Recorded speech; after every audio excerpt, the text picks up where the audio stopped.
ಚಾಕು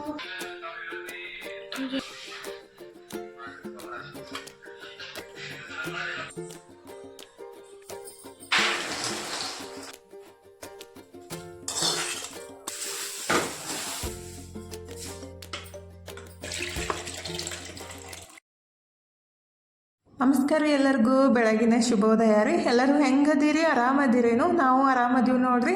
ನೀವು ಎಲ್ಲರೂ ಆರಾಮದ್ರಿ ಅಂತೇಳಿ ಭಾವಿಸ್ತಾ ಇವತ್ತಿನ ಲಾಗ್ನ ಸ್ಟಾರ್ಟ್ ಮಾಡೋನು. ಬರ್ರಿ, ಇವತ್ತು ಗುರುವಾರ ಬೆಳಗ್ಗೆ ಟೈಮ್ 5 ಗಂಟೆ ಆಗಿ 1-2 ನಿಮಿಷ ಆಗೈತೆ ನೋಡ್ರಿ. ಈಗ ನಾನು ಎದ್ದು ಫಸ್ಟಿಗೆ ಮುಖ ತಕ್ಕೊಂಡು ಅಡುಗೆ ಮನೆಗೆ ಬಂದಿದ್ದೀನಿ. ಅಂದರೆ ಬಿಸಿನೀರು ಕುಡಿದು ತಲೆಗೆ ಎಣ್ಣೆ ಹಚ್ಕೋಬೇಕಂತ ರೀ. ಇವತ್ತು ಗುರುವಾರ ಐತಲ್ಲ, ಹಂಗಾಗಿ ಫಸ್ಟಿಗೆ ಒಂದು ಸ್ವಲ್ಪ ಬಾಂಡೆ ಎಲ್ಲ ಎತ್ತಿಟ್ಟು ಗ್ಯಾಸ್ ಸ್ಟವ್ ಎಲ್ಲ ಒರೆಸಿ ಎಣ್ಣೆ ಬಿಸಿ ಮಾಡಿ ಮತ್ತು ಒಂದು ಗ್ಲಾಸ್ ಬಿಸಿನೀರು ಕುಡಿದ್ಬಿಟ್ಟು ತಲೆಗೆ ಎಣ್ಣೆ ಹಚ್ಕೊಂಡು ಮನೆ ಕೆಲಸ ಎಲ್ಲ ಮುಗಿಯೋ ತನಕ 1-2 ತಾಸು ಆಗೇ ಬಿಡುತ್ತಲ್ರಿ. ಅಂದರೆ 6:30ಗೆಲ್ಲ ಜಳಕ ಮಾಡಕ್ಕೆ ಬರುತ್ತೆ. ಹಂಗಾಗಿ ಭಾಳ ದಿವಸದಿಂದ ಎಣ್ಣೆ ಹಚ್ಕೊಂಡಿತ್ತಿಲ್ಲ ರೀ. ತಲೆಗೆ 2 ವಾರ ಮ್ಯಾಲೆ ಆಯಿತು. ಹಂಗಾಗಿ ಕೂದಲ ಏನಂತಾರೆ ಉದುರೋದು ಮತ್ತು ಡ್ಯಾಂಡ್ರಫ್ ಆಗೋದು ಆಕತ್ತಿತ್ತು. ಹಾಗಾಗಿ ಸ್ವಲ್ಪ ಕೊಬ್ಬರಿ ಎಣ್ಣೆ ಬಿಸಿ ಮಾಡಿ ಹಚ್ಕೊಂಡ್ರೆ ಆಯಿತು. ಮತ್ತು ಅದನ್ನ ತಲೆಗೆ ಏನು ಎಣ್ಣೆ ಹಚ್ಕೊತೀನಿ ಅಂದರೆ ಅದು ಖಾಲಿ ಆಗೈತಿ. ಮಾಡಬೇಕಾಗೈತ್ರಿ, ಮಾಡೋದನ್ನ ಆಗಿಲ್ಲ ಅಂದರೆ ನಾನು ಬೆಟ್ಟಿದ ನೆಲ್ಲಿಕಾಯಿ ಮತ್ತು ಮೆಂತ್ಯ ಎಲ್ಲ ಹಾಕಿಬಿಟ್ಟು ಅದು ಎಣ್ಣೆ ರೆಡಿ ಮಾಡ್ತೀನಿ. ಭಾಳ ದಿವಸದಿಂದ ಮಾಡ್ಬೇಕಂದ ಐತಿ, ಆದರೆ ಮಾಡೋದನ್ನ ಆಗಿಲ್ಲ ರೀ. ಒಂದಿದ್ರೆ ಒಂದು ಇರಂಗಿಲ್ಲ, ಈ ರೀತಿ ಪ್ರಾಬ್ಲಮ್ ಆಗಿಬಿಟ್ಟು ಮಾಡೋದನ್ನೇ ಆಗಿಲ್ಲ. ಅಂದ್ರೆ 1-2 ತಿಂಗಳ ಮೇಲೆ ಆಯಿತು. ಬರೀ ಕೊಬ್ಬರಿ ಎಣ್ಣೆನ ಅಷ್ಟೇ ಬಿಸಿ ಮಾಡಿ ಹಚ್ಕೊಳಕತ್ತಿದ್ದು.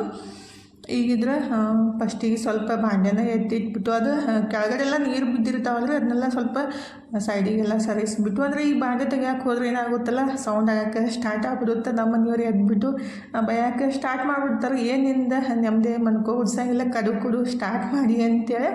ಹಂಗಾಗಿ ಅಲ್ಲೇ ಸ್ವಲ್ಪ ಮ್ಯಾಲಿಂದೆಲ್ಲ ತೆಗೆದ್ಬಿಟ್ಟು ಸೈಡಿಗೆ ಸರಿಸಿ ಇನ್ನು ಗ್ಯಾಸ್ ಕಟ್ಟಿ ಮತ್ತು ಗ್ಯಾಸ್ ಸ್ಟವ್ ಒರೆಸ್ಬಿಟ್ಟು ಅರಿಶಿನ ಕುಂಕುಮ ಹಚ್ಚಿನೇ ಗ್ಯಾಸ್ ಸ್ಟಾರ್ಟ್ ಮಾಡೋದ್ರಿ. ಡೈಲಿ ಇದೇ ರೀತಿ ಇರುತ್ತೆ. ಅಂದರೆ ರಾತ್ರಿನೆಲ್ಲ ಸ್ವಚ್ಛ ಮಾಡಿ ಇಟ್ಟಿರ್ತೀನಿ, ಒರೆಸಿರ್ತೀನಿ. ಆದರೆ ಬೆಳಗ್ಗೆ ಒಂದು ಸಲ ಹಸಿ ಬಟ್ಟೆ ತೊಗೊಂಡು ಒರೆಸ್ಬಿಟ್ರೆ ಚಲೋ ಅನ್ಸುತ್ತಲ್ರಿ. ಅಂದರೆ ಗ್ಯಾಸ್ ಸ್ಟಾರ್ಟ್ ಮಾಡೋಕ್ಕಿಂತ ಫಸ್ಟಿಗೆ ಒಂದಿಷ್ಟು ಒರೆಸ್ಬಿಟ್ಟು ಆಮೇಲೆ ಅರಿಶಿನ ಕುಂಕುಮ ಹಚ್ಚಿ ನಮಸ್ಕಾರ ಮಾಡಿಕೊಂಡು ಆಮೇಲೆ ಗ್ಯಾಸ್ ಹಚ್ಚೋದ್ರಿ. ಅಂದರೆ ಅವಾಗೆಲ್ಲ ಒಲೆ ಇದ್ರೂ ಒಲೆ ಎಲ್ಲ ಸ್ವಚ್ಛ ತೊಳೋದು ಅರಿಶಿನ ಕುಂಕುಮ ಮತ್ತು ವಿಭೂತಿ ಹಚ್ಚಿನೇ ಸ್ಟಾರ್ಟ್ ಮಾಡ್ತಿರೋ. ಅಂದ್ರೆ ಫಸ್ಟ್ನೇ ಹಿಡ್ಕೊಂಡು ಪದ್ಧತಿ ಹಂಗೆ ಐತ್ರಿ. ಅದನ್ನಂತೂ ಒಂದು ದಿವಸ ಬಿಡೋಕೆ ಆಗಂಗೆ ಇಲ್ಲ. ಅಂದ್ರೆ ಹೋಲ್ ಬಿಡೋಂತ ಅನ್ನಕ್ಕೆ ಮನ್ಸ ಬರೋಂಗಿಲ್ಲ ರೀ. ಅದು ಡೈಲಿ ಅದನ್ನ ರೂಟೀನ್ ಫಾಲೋ ಮಾಡಿಬಿಟ್ರೆ ಖುಷಿ ಆಗುತ್ತೆ. ಇವತ್ತು ಗ್ಯಾಸ್ ಕಟ್ಟಿ ಒರೆಸಿಲ್ಲ ಅಂತಂದ್ರೆ ಒಂಥರ ಅನ್ಸಕ್ಕೆ ಸ್ಟಾರ್ಟ್ ಆಗುತ್ತೆ. ಯಾವಾಗಲೂ ಆ ರೀತಿ ಮಾಡೋಕ್ಕೆ ಹೋಗಂಗಿಲ್ಲ ರೀ. ಬೆಳಗ್ಗೆ ಎದ್ದ ಕೂಡಲೇ ಗ್ಯಾಸ್ ಸ್ಟವ್ ಒರೆಸಿನೇ ಅರಿಶಿನ ಕುಂಕುಮ ಹಚ್ಚಿ ಸ್ಟಾರ್ಟ್ ಮಾಡೋದು. ಈಗಿದ್ರೆ 1 ಗ್ಲಾಸ್ ಬಿಸಿನೀರು ಕುಡಿಬೇಕಂತ ನೀರನ್ನು ಬಿಸಿ ಮಾಡೋಕೆ ಇಟ್ಟಿದ್ದೀನಿ ರೀ. ಆ ಕಡೆ ಎಣ್ಣೆನೂ ಬಿಸಿ ಮಾಡಿ ಇಟ್ಟಿದ್ದೀನಿ. ಅಂದರೆ ಸ್ವಲ್ಪ ಅದು ನೀರು ಕುಡಿ ಮಟ್ಟ ತಣ್ಣಗಾಗುತ್ತಲ್ಲ, ಆಮೇಲೆ ತಲೆಗೆ ಎಣ್ಣೆ ಹಚ್ಕೊಂಡ್ರೆ ಆಯ್ತಂತೇಳಿ ನಮ್ಮ ಮನೆಯವರು ಎದ್ದು ಕುಂತಿದ್ರೆ, ಹಾಗಾಗಿ ಅವರಿಗೆ 1 ಗ್ಲಾಸ್ ಬಿಸಿನೀರು ಕೊಟ್ಟು ನಾನು 1 ಗ್ಲಾಸ್ ನೀರು ಕುಡಿದ್ಬಿಟ್ಟು ತಲೆಗೆ ಎಣ್ಣೆ ಹಚ್ಕೋಬೇಕಂತ ಬಂದು ಕುಂತಿದ್ದೀರಿ. ನಿಮಗೂ ಹಚ್ತೀನಿ ಬರ್ರಿ ಅಂತ ಎಷ್ಟು ಸಲ ಕರೆದೆ, ಆದರೆ ಬರಲೇ ಇಲ್ಲ. ಒಂದೊಂದು ಸಲ ಹಾಗೆ ಮಾಡ್ತಾರೆ ಅವರು. ಮನ್ಸು ಬಂದರೆ ಹಚ್ಕೊಂತಾರೋ, ಇಲ್ಲಾಂದರೆ ಸುಮ್ಮನೆ ಕುಂತು ಬಿಡೋದು. ಕರೆದ್ಬಿಟ್ರು ಕೇಳಿಸ್ಲಾರ್ದರ್ಗತ್ಲೆ.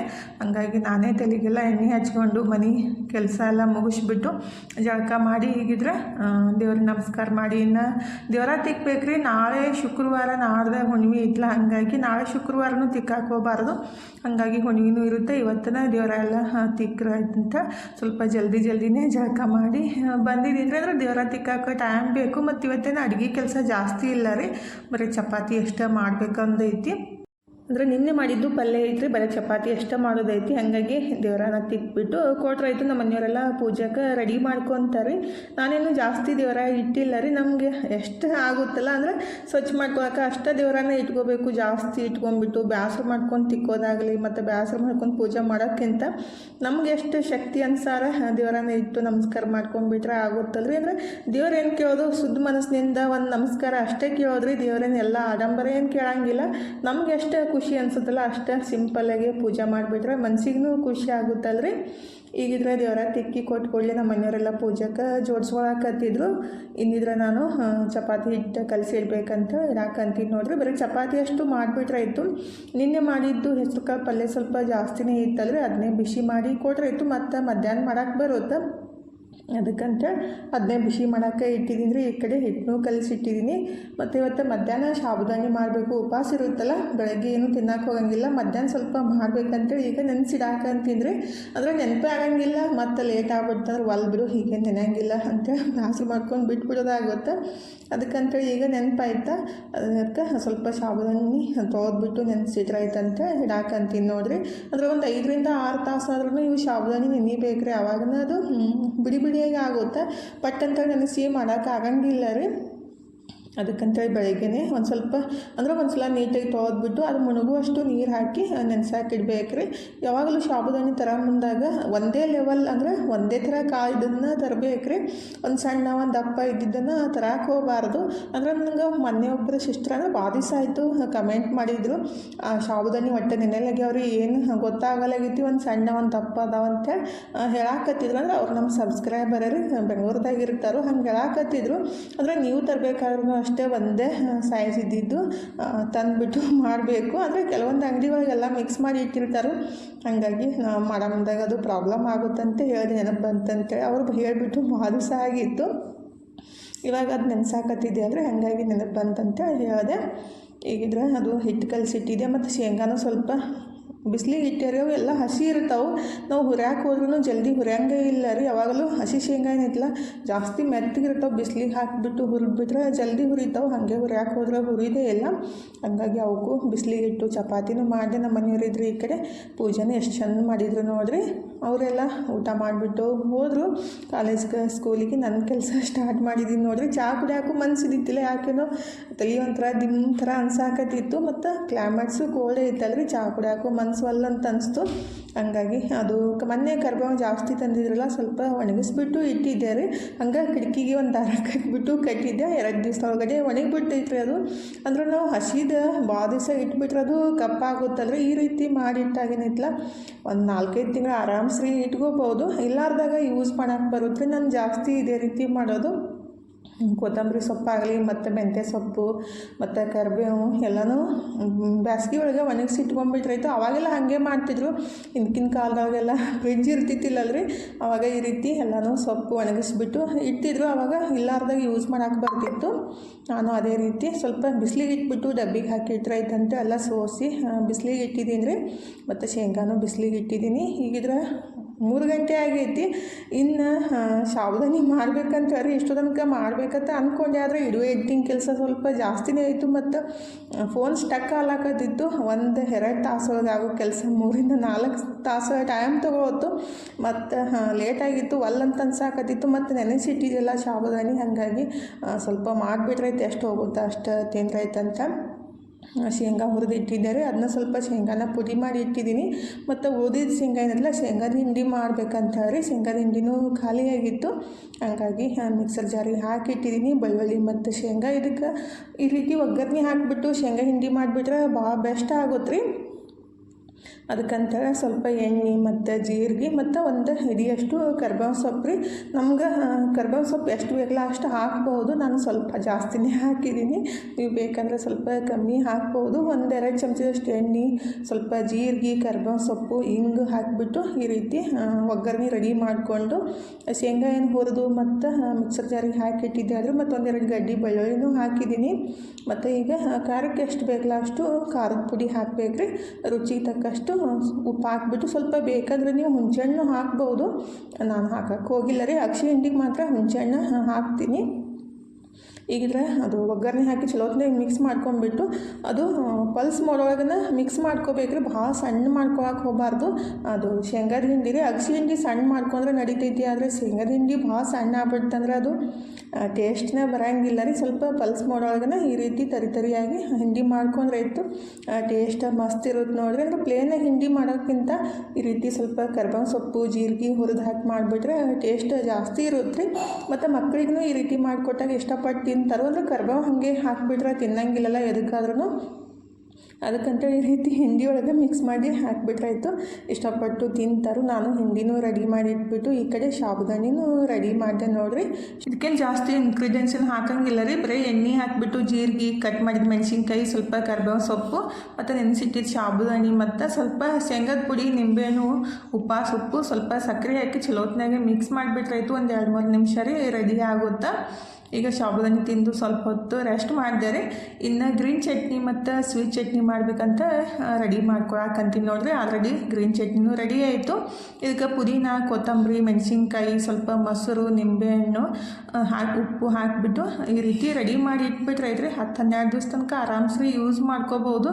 ಯಾವುದೇ ಸ್ನ್ಯಾಕ್ಸಿಗಂತೂ ಈ ರೀತಿ ಗ್ರೀನ್ ಚಟ್ನಿ ಇದ್ಬಿಟ್ರೆ ಮಸ್ತ್ ಆಗುತ್ತೆ ನೋಡಿರಿ. ನಾನು ಯಾವಾಗಲೂ ಪುದೀನ ಮತ್ತು ಕೊತ್ತಂಬರಿ ಸೊಪ್ಪು ಜಾಸ್ತಿ ಇದ್ದಾಗ ರೆಡಿ ಮಾಡಿ ಇಡ್ತೀನಿ. ನನ್ನ ಮಕ್ಕಳಂತೂ ಮಾಡಿಟ್ಟ 4-5 ದಿವಸಿಗೆ ಖಾಲಿ ಮಾಡಿಬಿಡ್ತಾರೆ. ಚಪಾತಿಗೂ ಗ್ರೀನ್ ಚಟ್ನಿ, ಸ್ವೀಟ್ ಚಟ್ನಿ ಮತ್ತು ಶೇಂಗಾ ಹಿಂಡಿ ಹಾಕಿಬಿಟ್ಟು ರೋಲ್ ಮಾಡಿಕೊಂಡು ತಿಂತಾರೋ, ಅಷ್ಟು ಇಷ್ಟಪಡ್ತಾರೆ ಮತ್ತು ರುಚಿನೂ ಅನಿಸುತ್ತೆ. ಪುದೀನ ಮತ್ತು ಕೊತ್ತಂಬರಿ, ಮೆಣಸಿನ್ಕಾಯಿ, ಸ್ವಲ್ಪ ಮೊಸರು, ನಿಂಬೆಹಣ್ಣು, ಸಕ್ಕರೆ, ಉಪ್ಪು ಹಾಕ್ಬಿಟ್ಟು ಗ್ರೈಂಡ್ ಮಾಡಿ ಇಟ್ಟರೆ ಐತ್ರಿ. ಸ್ವಲ್ಪ ಶುಂಠಿ ಮತ್ತು ಏನಂತಾರೆ ಬೆಳ್ಳುಳ್ಳಿನ ಹಾಕಿಬಿಟ್ಟು ರೆಡಿ ಮಾಡಬೇಕು ಗ್ರೀನ್ ಚಟ್ನಿ ರೀ. ಆಲ್ರೆಡಿ ನಾನು ಗ್ರೀನ್ ಚಟ್ನಿ ಮತ್ತು ಸ್ವೀಟ್ ಚಟ್ನಿ ಯಾವ ರೀತಿ ಮಾಡ್ತೀನಂತ ನಿಮ್ಮ ಸಂಗಟ ಶೇರ್ ಮಾಡ್ಕೊಂಡಿದ್ದೀನಿ. ಸಿಂಪಲ್ಲಾಗಿರಿ, ಅದೇನು ಜಾಸ್ತಿ ಕಷ್ಟ ಇಲ್ಲ. ಮತ್ತು ಈಗ ಗ್ರೀನ್ ಚಟ್ನಿ ರೆಡಿ ಮಾಡಿಟ್ಟು ಸ್ವೀಟ್ ಚಟ್ನಿನೂ ರೆಡಿ ಮಾಡ್ಕೊಳಕಂತೀನಿ ನೋಡಿರಿ. ಫಸ್ಟಿಗೆ ಹುಣಸೆಹಣ್ಣು ಮತ್ತು ಬೆಲ್ಲನ ಸ್ವಲ್ಪ ಒಂದು 2-3 ನಿಮಿಷ ಬೆನೆಸ್ಬಿಟ್ಟು ಇಟ್ಟಿದ್ದೀರಿ ತಣ್ಣಗಾಗೋ ಮಟ್ಟ. ಆಮೇಲೆ ಅದು ಮಿಕ್ಸರ್ಗೆ ಹಾಕಿಬಿಟ್ಟು ಸೋಸ್ಕೊಂಡು ತೊಗೋಬೇಕಾಗುತ್ತೆ. ಅಂದ್ರೆ ಹೊರಗಡೆಯಿಂದ ಟೊಮೊಟೊ ಸಾಸ್ ಕೊಡೋಕ್ಕಿಂತ ರೀ ಈ ರೀತಿ ಸ್ವೀಟ್ ಚಟ್ನಿ ಮಾಡಿ ಕೊಟ್ಬಿಟ್ರೆ ಮಕ್ಕಳಿಗೆ ಇಷ್ಟನೂ ಆಗುತ್ತೆ ರೀ ಮತ್ತು ಆರೋಗ್ಯಕ್ಕೂ ಒಳ್ಳೇದು ರೀ. ಹುಣಸೆಹಣ್ಣು, ಬೆಲ್ಲ ತಿನ್ನೋದು ಅದು ಡೈಜೆಷನ್ಗೂ ಹೆಲ್ಪ್ ಆಗುತ್ತೆ. ಮತ್ತು ಇದಕ್ಕೆ ನಾವು ಸ್ವೀಟ್ ಚಟ್ನಿ ಮಾಡೋಕ್ಕೇನಿತ್ತಲ್ಲ ಸ್ವಲ್ಪ ಶುಂಠಿ ಪುಡಿ ಮತ್ತು ಸ್ವಲ್ಪ ಕಾಳು ಮೆಣಸಿನ ಪುಡಿ ಎಲ್ಲ ಹಾಕಿಬಿಟ್ಟು ಮಾಡ್ತೀವಲ್ಲ, ಭಾಳ ಬೆಸ್ಟ್ ಆಗುತ್ತೆ ರೀ. ಈಗಿದ್ರೆ ಸ್ವೀಟ್ ಚಟ್ನಿ ಮತ್ತು ಗ್ರೀನ್ ಚಟ್ನಿ ಎರಡೂ ರೆಡಿ ಮಾಡಿ ಇಟ್ಟೇರಿ. ನಾನು ಮತ್ತು ನನ್ನ ಮಗಳು ಇವತ್ತು ಏನು ಮಾಡಾಕತ್ತೀವಿ ಅಂದ್ರೆ ಕೆತ್ತೆ ಬಜ್ಜಿ ಕೆಲಸ ಮಾಡಾಕತ್ತೀವಿ ನೋಡಿರಿ.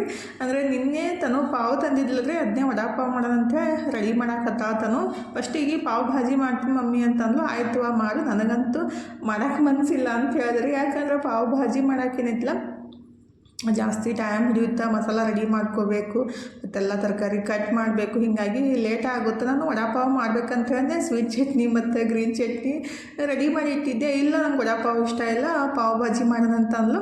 ಆಯ್ತವ ಹೆಂಗೆ ಮಾಡ್ತಿ ಮಾಡು, ನೀ ಏನು ಮಾಡಿಕೊಡ್ತಿ ಅಲ್ಲ ಅದನ್ನೇ ತಿಂತೀನಂತ ನಾನು ಸುಮ್ಮನೆ ಕುಂತಿದ್ದೆ ರೀ. ಲಾಸ್ಟಿಗೆ ಬಂದುಬಿಟ್ಟು ಬಟಾಟೆ ಕುದಿಸಾಕಿಟ್ಟಿದ್ಲು, ಬಟಾಟಿನೂ ಬೆಂದಿದ್ದು. ಹಾಗಾಗಿ ಅದು ಬೇಡ ಮಮ್ಮಿ ಇದನ್ನೇ ಮಾಡ್ಬಿಡಂತ ರೆಡಿ ಮಾಡ್ಕೊಳಕತ್ತಿದ್ಲು. ಅಂದರೆ ನಮ್ಮ ಮಮ್ಮಿ ಮಾಡಿಕೊಡ್ತಾ ಅಂತೇಳಿ ನೋಡಿದ್ಲು. ನಾನು ಬೇಡವಾದು ಲೇಟ್ ಆಗುತ್ತೆ, ಮತ್ತು ನಾನು ಉಪವಾಸ ಇದ್ದೆ ಅಲ್ರಿ, ಮತ್ತು ಅದನ್ನೆಲ್ಲ ಮಾಡಿ ತಿನ್ನೋ ತನಕ ಲೇಟ್ ಆಗುತ್ತೆ, ಇದನ್ನೇ ಮಾಡ್ಬಿಡೋದಂತ ಈಗ ಅದನ್ನೇ ರೆಡಿ ಮಾಡಾಕಂತೀವಿ ನೋಡಿರಿ. ಬಟಾಟಿನೂ ಕುದಿಸಿಟ್ಟಿದ್ಲಲ್ಲ, ಅದಕ್ಕೆ ಸ್ವಲ್ಪ ಹಸಿಮೆಣ್ಸಿನ್ಕಾಯಿ, ಕೊತ್ತಂಬರಿ ಎಲ್ಲ ಶುಂಠಿ ಎಲ್ಲ ಪೇಸ್ಟ್ ಮಾಡಿಬಿಟ್ಟು ಅದನ್ನ ಕಲಸಾಕತ್ತಾವ್ರಿ. ಕಲಿಸಿ ಅದು ಒಳಗೆ ಸ್ಟಫಿಂಗ್ ಇರುತ್ತಲ್ಲ ಅದನ್ನ ರೆಡಿ ಮಾಡಿ ಇಡಾಕತ್ತಿದ್ಲು. ನಾನೇನು ಮಾಡಾಕಂತೀನಿ ನೋಡಿರಿ, ಅಂದರೆ ಮಧ್ಯಾಹ್ನ ಮಾಡಿದ್ದೆ ಸಾಬುದಾನಿ ಹಂಗೆ ಉಳಿದಿತ್ತು. ಅದು ಯಾರೂ ತಿಂದಿತ್ತಿಲ್ಲ, ಮತ್ತು ಇನ್ನು ಅದನ್ನ ವೇಸ್ಟ್ ಮಾಡೋಕ್ಕೂ ಮನಸ್ಸಿಲ್ಲ ರೀ. ಎಲ್ಲರಿಗೂ ಕೇಳಿದೆ, ಯಾರೂ ತಿನ್ನಲ್ಲ ಅಂತಂದರು. ಅದಕ್ಕೆ ಸ್ವಲ್ಪ ಬಟಾಟಿನ ಮಿಕ್ಸ್ ಮಾಡಿಬಿಟ್ಟು ಈ ರೀತಿ ಮಾಡಿ ಫ್ರೈ ಮಾಡಿ ಕೊಟ್ರೆ ಇತ್ತಂತ ರೀ ರೆಡಿ ಮಾಡಾಕತ್ತಿದ್ದೆ. ಅಂದರೆ ಸಾಬುದಾನಿ ವಡಾತರ ರೀ, ಅದು ದೊಡ್ಡದು ಮಾಡಿಬಿಟ್ಟು ಫ್ರೈ ಮಾಡಿಬಿಟ್ರೆ ಅದು ಏನಂತಾರೆ ಬೆಂಚಿರ್ತೀವಲ್ರಿ, ಅದು ಎಲ್ಲ ಬಿಟ್ಕೊತೈತಿ. ಅದಕ್ಕಾಗಿ ಸಣ್ಣದ ಉಂಡಿ ಥರ ಮಾಡಿ ಇಟ್ಟಿದ್ದೆ, ಅಂದರೆ ಮುಟ್ಗಿ ಥರ ಮಾಡಿ ಇಟ್ಟಿದ್ದೆ ರೀ. ಫಸ್ಟಿಗೆ ವಡಾನ ಫ್ರೈ ಮಾಡಿಬಿಟ್ಟು ಆಮೇಲೆ ಅವನ್ನ ಫ್ರೈ ಮಾಡಿರೈತಂತ ರೀ. ತಾನು ಇದ್ರೆ ಈ ಕಡೆ ವಡಾ ಮಾಡೋಕ್ಕೆ ಹಿಟ್ಟು ಕಲ್ಸಕ್ಕಂತ ನೋಡ್ರಿ. ಅಂದ್ರೆ ಹೊರಗಡೆ ತರೋಕ್ಕಿಂತ ವಡಾಪಾವ ಮನೆಯೊಳಗೆ ಮಾಡಿ ತಿನ್ನೋದು ಜಾಸ್ತಿ ರೀ. ನಾವು ಅಂದರೆ ಹೊರಗಡೆ ಜಾಸ್ತಿ ತರಕ್ಕೆ ಹೋಗಂಗಿಲ್ಲ, ಮನೆಯೊಳಗೇನು ಜಾಸ್ತಿ ಟೈಮ್ ಬೇಕಾಗಿಲ್ಲ ರೀ, ಈಜಿಯಾಗೆ ಮಾಡ್ಕೋಬೋದು, ಜಾಸ್ತಿ ಕಷ್ಟನೂ ಇಲ್ಲ. ಪಾವು ಥರದ ಅಷ್ಟೇ ಸ್ವಲ್ಪ ಕಷ್ಟ ಅಂತ ಅನ್ಸುತ್ತೆ, ಅಂದರೆ ದೂರ ಹೋಗಿ ತರಬೇಕಂದ್ರೆ. ತಾನು ನಿನ್ನೆ ಮಾರ್ಕೆಟ್ಗೆ ಹೋಗಿ ತಂದಿಲ್ಲ ಅಂತೇಳಿ ಇವತ್ತು ರೆಡಿ ಮಾಡಾಕಂತೀವಿ ನೋಡಿರಿ. ಎಷ್ಟು ಸಲ ಮಾಡ್ಬೇಕಂತ ಅಂದ್ಕೊತೀವಿ, ಪಾವು ಎಲ್ಲರ ಪಟ್ಟಕ್ಕೆ ಮಾಡೋಕ್ಕೇ ಆಗಂಗಿಲ್ಲ ರೀ. ಮನೆಯೊಳಗೆ ಮಾಡ್ಬೇಕಂದ್ರೆ ಪಾವು ಸ್ವಲ್ಪ ಜಾಸ್ತಿ ಟೈಮ್ ಹಿಡಿಯುತ್ತೆ. ಹಾಗಾಗಿ ಹೊರಗಡೆಯಿಂದನೇ ಪಾವು ಜಾಸ್ತಿ ತಂದುಬಿಟ್ಟು ವಡಾಪಾವ ರೆಡಿ ಮಾಡೋದ್ರಿ. ಈಗ ಸ್ವೀಟ್ ಚಟ್ನಿನೂ ರೆಡಿ ಮಾಡಿ ಇಟ್ಟಿದ್ದೆ, ಅದನ್ನೂ ತಣ್ಣಗಾಗಿತ್ತ. ಒಂದು ಡಬ್ಬಿಗೆ ಹಾಕಿ ಫ್ರಿಜ್ ಒಳಗೆ ಇಟ್ಬಿಟ್ರೆ ಐತ್ರಿ ಆರಾಮ್ಸ್ರಿ 1 ತಿಂಗಳ ತನಕ ಯೂಸ್ ಮಾಡ್ಕೋಬೋದು ನೋಡಿರಿ. ಮಕ್ಕಳಿಗೆ ಮಾತ್ರ ಈ ರೀತಿ ಮಾಡಿಕೊಟ್ಟಾಗ ಇಷ್ಟ ಆಗುತ್ತೆ. ನಾನು ಜಾಸ್ತಿ ಟೊಮೆಟೊ ಸಾಸ್ ಆಗಲಿ ಮತ್ತು ಈ ರೀತಿ ಸ್ವೀಟ್ ಚಟ್ನಿ ಆಗಲಿ ಹೊರಗಡೆಯಿಂದ ತರಕ್ಕೆ ಹೋಗಂಗಿಲ್ಲ ರೀ. ಆದಷ್ಟು ಮನ್ಯಾಗ ಮಾಡೋಕ್ಕೇ ಟ್ರೈ ಮಾಡ್ತೀನಿ. ಮನ್ಯಾಗ ಮಾಡಿದ್ದು ಬೆಸ್ಟ್ ಅಂದರೆ ನೀಟಾಗಿ ಕ್ಲೀನಾಗೆ ಮಾಡಿರ್ತೀವಿ ಮತ್ತು ಕೆಮಿಕಲ್ನೂ ಇರೋಂಗಿಲ್ಲಲ್ಲ. ಯಾವಾಗ ಬೇಕಲ್ಲ ಅವಾಗ ಸ್ವಲ್ಪ ಮಾಡ್ಕೊಂಡ್ರೆ ಆಯಿತು. ಈಗಿದ್ರೆ ತಂದಿದ್ರೆ ವಡಾನ ಬಿಡಾಕಂತ ನೋಡ್ರಿ ಈಗ ಹೇಳಿ ಕೊಡಾಕತ್ತಿದ್ದೆ, ಈ ರೀತಿ ಬಿಡಮ್ಮ ಅದನ್ನ ಈ ಕಡೆ ಎಲ್ಲ ತೊಟ್ಟಿ ಕೂತ ಬೊಗೋಣಿ ಸನೀಪ ಇದು ಬಿಡಬೇಕು, ಕೈನೂ ಸುಡಂಗಿಲ್ಲ ಅಂತ ಕಲಿಸ್ಕೊಡಾಕತ್ತಿದ್ದೆ ರೀ. ಅಂದರೆ ತನೂ ಎಲ್ಲ ರೀತಿ ಅಡುಗೆನ ಮಾಡ್ತಾಳು. ಜಾಸ್ತಿ ಅಂದರೆ ಪಾನಿಪುರಿ ಎಂತಾರು ವಡಾಪಾವ್ ಆಗಲಿ ಮತ್ತು ಗೋಬಿ ಮಂಚೂರಿ ಇಂಥವೆಲ್ಲ ಮಾಡ್ತಾರೆ. ಆದರೆ ರೊಟ್ಟಿ ಚಪಾತಿ ಮಾತ್ರ ಮಾಡ್ತಾಳೋ, ಆದರೆ ಅಷ್ಟೊಂದು ಸರಿಯಾಗಿ ಬರೋಂಗಿಲ್ಲ ರೀ. ಚಪಾತಿ ಮಾಡ್ತಾಳೆ, ರೊಟ್ಟಿ ಮಾತ್ರ ಬರೋಂಗಿಲ್ಲ ರೀ. ಅಂದರೆ ಮಕ್ಕಳಿಗೆ ಎಲ್ಲ ರೀತಿ ಅಡುಗೆ ಬರಬೇಕು. ಬಟ್ಟಿ ಭಾಂಡೆ ಮಾಡ್ಲಿಕ್ಕಂದ್ರೆ ಅಷ್ಟೇ ಆಗಿತ್ತು ಅಡುಗೆ ಮಾತ್ರ ಮಾಡ್ಕೊಂಡು ತಿನ್ನಂಗೆ ಇರ್ಬೇಕು ನೋಡಿರಿ. ಯಾವಾಗಲೂ ಅವರು ಕೆಲಸ ಅವ್ರು ಮಾಡ್ಕೊತಿದ್ರೆ ಬೆಸ್ಟ್ ಅನಿಸುತ್ತೆ. ಎಲ್ಲ ನಾವೇ ಮಾಡೋಕ್ಕೆ ಹೋಗ್ಬಿಟ್ರೆ ಅವ್ರಿಗೆ ಕೆಲಸನೂ ಇರೋಂಗಿಲ್ಲ ಮತ್ತು ಮಾಡ್ಬೇಕನ್ನೋ ಮನಸ್ಸೂ ಇರೋಂಗಿಲ್ಲ ರೀ. ಫಸ್ಟಿಗೆ ಒಂದು ಬ್ಯಾಚ್ ತನೂ ಬಿಟ್ಟಿದ್ಲು, ಹಂಗೆ ಬರಲಾಗೈತೆ ಮಮ್ಮಿ ನೀವೇ ಬೇಡ್ರಿ ಅಂತ ಅಂದ್ಲು. ಅಂದರೆ ಸ್ವಲ್ಪ ಕಲ್ಕೊತಾನೆ ಹೋಗ್ತಾರಲ್ರಿ, ಒಮ್ಮೆ ಎಲ್ಲರಿಗೆ ಬರೋಂಗಿಲ್ಲಲ್ಲ ಎಲ್ಲ ಕೆಲಸನೂ. ಹಂಗಾಗಿ ಸ್ವಲ್ಪ ಮಾಡ್ಕೊತಾನೆ ಕಲಿಬೇಕಾಗುತ್ತೆ. ಅಂದರೆ ನಾವು ಸಣ್ಣವರಿದ್ದಾಗ ರೊಟ್ಟಿ ಮಾಡಬೇಕಂದ್ರೆ 1-2 ರೊಟ್ಟಿ ಮಾಡಿಬಿಟ್ಟನೇ ಕಲ್ತಿದ್ದು. ಅವರು ಹಾಗೆ ಒಂದೊಂದು ಕಲಿತಾ ಇರ್ತಾರೋ, ಹಿಂಗೆ ಬರೋಂಗಿಲ್ಲ ಏನು ಮಾಡ್ಬಿಟ್ಬಿಡು ಅಂತ ಅಂದ್ಕೂಲೆ ಅವರು ಕಲಿದೂ ಆಗಂಗಿಲ್ಲ ಮತ್ತು ಮಾಡೋಕ್ಕೆ ಮನಸ್ಸು ಬರೋಂಗಿಲ್ಲ ಅಲ್ರಿ. ಈಗ ನಾನು ವಡಾನು ಫ್ರೈ ಮಾಡಿ ಇಟ್ಬಿಟ್ಟು ಸಾಬುದಾನಿದು ಅದು ಮುಟ್ಗಿ ಥರ ಮಾಡಿ ಇಟ್ಟಿದ್ದಲ್ರಿ, ಅವನು ಫ್ರೈ ಮಾಡಾಕಂತೀನಿ ನೋಡಿರಿ. ಆ್ಯಕ್ಚುಲಿ ಅದು ಸಾಬುದಾನಿ ಬೆನೆಸ್ಬಿಟ್ಟು ಮಾಡಿಬಿಟ್ರೆ ಅಷ್ಟೊಂದು ಗಟ್ಟಿಯಾಗಿ ಇರೋಂಗಿಲ್ಲ ರೀ. ಅಂದರೆ ಸಾಬುದಾನಿ ಬೆನೆಸ್ಲಾರೆ ಮಾಡಿಬಿಟ್ರೆ ಚಲೋ ಹೊತ್ನಾಗ ಹಿಡ್ಕೋತೈತೆ ಅದು. ನಾನು ಯಾವಾಗಲೂ ವಡಾ ಮಾಡಿದಾಗ ಸಾಬುದಾನಿ ನೆನೆಸ್ಬಿಟ್ಟು ಮಾಡ್ತೀನಲ್ರಿ, ಭಾಳ ಮಸ್ತ್ ಬರ್ತಾವೆ. ಆದರೆ ಇವತ್ತು ಅದು ಬೆನೆಸಿದ್ದೆಲ್ಲ ಸ್ವಲ್ಪ ಬಿಡಾಕತ್ತಿದ್ವು ಅವು. ಅಂದರೆ ಎಣ್ಣೆಗೆ ಹಾಕಿದ ತಕ್ಷಣ ರೀ ಸಾವಕಾಶಾಗೆ ಫ್ರೈ ಮಾಡಿಬಿಟ್ಟೆ. ಸ್ವಲ್ಪ ಆ ಕಡೆ ಈ ಕಡೆ ಮಾಡಿಬಿಟ್ರೆ ಎಲ್ಲ ಒಡ್ಕೊಂಡ್ಬಿಡ್ತಿದ್ದವು. ಈಗ ಫೈನಲಿ ಎಲ್ಲನೂ ರೆಡಿ ಆಯ್ತು ನೋಡಿರಿ. ಉಪವಾಸ ಇತ್ತಂತ ನಾನು ಮಸ್ತಿಗೆ ಚಪಾತಿ ರೊಟ್ಟಿ ಏನಾದರೂ ಮಾಡ್ಬೇಕಂತಂದಿದ್ದೆ, ಆದರೆ ತನು ಇದ್ರೆ ಇದನ್ನೇ ಮಾಡೋಣ ಅಂತಂದ್ಲು. ಹಾಗಾಗಿ ಫೈನಲಿ ಇದನ್ನೇ ರೆಡಿ ಆಯ್ತು ನೋಡಿರಿ. ಇಷ್ಟು ನೈಟಿಗೆ ಹೊಟ್ಟಿನೇ ತುಂಬಿಡುತ್ತೆ, ಮತ್ತೇನು ಮಾಡೋಕ್ಕನೇ ಆಗಂಗಿಲ್ಲ. ಮತ್ತು ಈಗ 7 ಗಂಟೆ ಆಗಕ್ಕೆ ಬಂದೈತಿ. ಇದನ್ನ ತಿಂದು ಮತ್ತು ಅಡುಗೆ ಮಾಡ್ಕೊಂಡು ಉಣ್ಣಕ್ಕಾಗಂಗಿಲ್ಲ. ಇವತ್ತು ರಾತ್ರಿ ಊಟ ಇದನ್ನೇ ನೋಡಿರಿ. ಫೈನಲಿ ಎಲ್ಲ ರೆಡಿ ಮಾಡಿ ಇಟ್ಟಿದ್ವಿ. ಸ್ವೀಟ್ ಚಟ್ನಿ, ಗ್ರೀನ್ ಚಟ್ನಿ, ವಡಾ ಮತ್ತು ಪಾವು. ಮನೆಯೊಳಗೆ ಈ ರೀತಿ ಮಾಡಿಬಿಟ್ರೆ ಹೊರಗಡೆ ಹೋಗಿ ತಿನ್ಬೇಕನ್ನೋ ಮನಸ್ಸನ್ನೇ ಆಗಂಗಿಲ್ಲ ರೀ. ಮನೆಯೊಳಗೇನ ಮಸ್ತಾಗಿನೂ ಇರುತ್ತೆ, ಟೇಸ್ಟ್ನಾಗೂ ಇರುತ್ತೆ, ಮತ್ತು ಹೊರಗಡೆ ಹೋಗ್ಬೇಕನ್ನೋ ಪ್ರಶ್ನೆನೇ ಬರೋಂಗಿಲ್ಲ. ಹೊರಗೆ ಹೋಗಿ ಅಷ್ಟು ದೂರ ಹೋಗಿ ತಿಂದು ಬರೋಕ್ಕಿಂತ ಮನೆಯೊಳಗೆ ಸಿಂಪಲ್ಲಾಗಿ ಈ ರೀತಿ ಮಾಡಿಬಿಟ್ರೆ ಮಸ್ತ್ ಆಗುತ್ತೆ ನೋಡಿರಿ. ನನಗೂ ಹೊರಗಡೆ ಹೋಗಿ ತಿನ್ಬೇಕನ್ನೋ ಆಸೆ ಒಂಚೂರು ಇಲ್ಲ ರೀ. ಅಂದರೆ ಅಷ್ಟು ಕ್ಲೀನಾಗಿ ಇರೋಂಗಿಲ್ಲ, ನಾವೇ ಮಾಡಿಬಿಡ್ಬೋದಲ್ಲ ಅಂತೇಳಿ ನಾನು ಆದಷ್ಟು ಮನೆಯೊಳಗೇ ಮಾಡೋಕ್ಕೆ ಟ್ರೈ ಮಾಡ್ತೀನಿ. ತನೂ ಬೈತಾ ಇರ್ತಾರೆ, ನೀವೆಲ್ಲ ಮನ್ಯಾಗ ಮಾಡಿ ತಿನ್ನಿಸ್ರಿ, ಹೊರಗೆ ಕರ್ಕೊಂಡು ಹೋಗಬೇಡ್ರಿ ಅಂಥೇಳಿ. ಆದರೆ ಹೊರಗಿನಿಂದ ಚಲೋ ಏನು ಮನೆಯಿಂದ ಚಲೋ ಅಂತೇಳಿ ನೀವೇ ಕಮೆಂಟ್ ಬಾಕ್ಸ್ ಒಳಗೆ ಹೇಳ್ರಿ. ನನಗಂತೂ ಮನೆಯಿಂದ ಮಾಡಿದ್ದು ಇಷ್ಟ ಆಗುತ್ತೆ ನೋಡಿರಿ. ಈಗ ಫೈನಲಿ ಎಲ್ಲರಿಗೆ ರೆಡಿ ಮಾಡಿ ಕೊಡಾಕಂತೀನಿ ನೋಡಿರಿ. ಪಾವು ಇದ್ರೆ ಕಟ್ ಮಾಡಿಬಿಟ್ಟು ಸ್ವೀಟ್ ಚಟ್ನಿ ಮತ್ತು ಗ್ರೀನ್ ಚಟ್ನಿ, ಸ್ವಲ್ಪ ಶೇಂಗಾದ ಹಿಂಡಿ ಹಚ್ಚಿಬಿಟ್ಟು ಆಮೇಲೆ ವಡಾ ಇಟ್ಟು ತಿಂದ್ರೆ ಇತ್ತು ಟೇಸ್ಟ್ ಆಗುತ್ತೆ ರೀ. ಬೇಕಂದ್ರೆ ಮೆಣಸಿನ್ಕಾಯಿನೂ ಫ್ರೈ ಮಾಡಬೇಕಿತ್ತು. ಮೆಣಸಿನ್ಕಾಯಿ ಸಿಕ್ಕಾಪಟ್ಟೆ ಖಾರ ಇದ್ದು ರೀ, ಮೊನ್ನೆ ತಂದಿದ್ದು. ಹಾಗಾಗಿ ನಾನು ಮೆಣಸಿನ್ಕಾಯಿನ ತೊಗೊಳಕ್ಕೆ ಹೋಗಿದ್ದಿಲ್ಲ, ಅಂದರೆ ಹುರ್ಯಾಕೆ ಹೋಗಿದ್ದಿಲ್ಲ ರೀ. ಮೊನ್ನೆ ಹುರಿದಿಟ್ಟಿದ್ದನ ಇನ್ನೂ ಯಾರೂ ತಿಂದಿದ್ದಿಲ್ಲ. ಹಾಗಾಗಿ ಪುಂಡಿ ಪಲ್ಲೆ ಚಟ್ನಿ ಸಂಗಟ ಹುರಿದಿದ್ದೆ, ಇನ್ನೊಂದು ಸ್ವಲ್ಪ ಅದಾವು. ಹಾಗಾಗಿ ಹುರ್ಯಾಕೆ ಹೋಗಿದ್ದಿಲ್ಲ, ಖಾರ ಜಾಸ್ತಿ ಅದಾವ ಅಂತೇಳಿ. ಈಗ ಮಸ್ತಾಗಿ ಪ್ಲೇಟ್ನೂ ರೆಡಿ ಆಕತ್ತೈತೆ ನೋಡಿರಿ. ಈ ರೀತಿ ರೆಡಿ ಮಾಡಿ ಕೊಟ್ಟರೆ ಸಖತ್ತಾಗಿರುತ್ತಲ್ರಿ. ಇವತ್ತಿನ ವಿಡಿಯೋನೂ ಇಲ್ಲೇ ಮುಗಿಸೋನ್ರಿ. ಇವತ್ತಿನ ವಿಡಿಯೋ ಹೆಂಗೆ ಅನಿಸ್ತಂತ ಕಮೆಂಟ್ ಬಾಕ್ಸ್ ಒಳಗೆ ಹೇಳೋದು ಮರ್ಯಾಕೆ ಹೋಗಬೇಡ್ರಿ. ವಿಡಿಯೋ ಇಷ್ಟ ಆಗಿದ್ರೆ ಲೈಕ್ ಮಾಡಿ, ಶೇರ್ ಮಾಡಿ, ಸಬ್ಸ್ಕ್ರೈಬ್ ಮಾಡಿಕೊಂಡು ಸಪೋರ್ಟ್ ಮಾಡಿರಿ. Thank you for watching.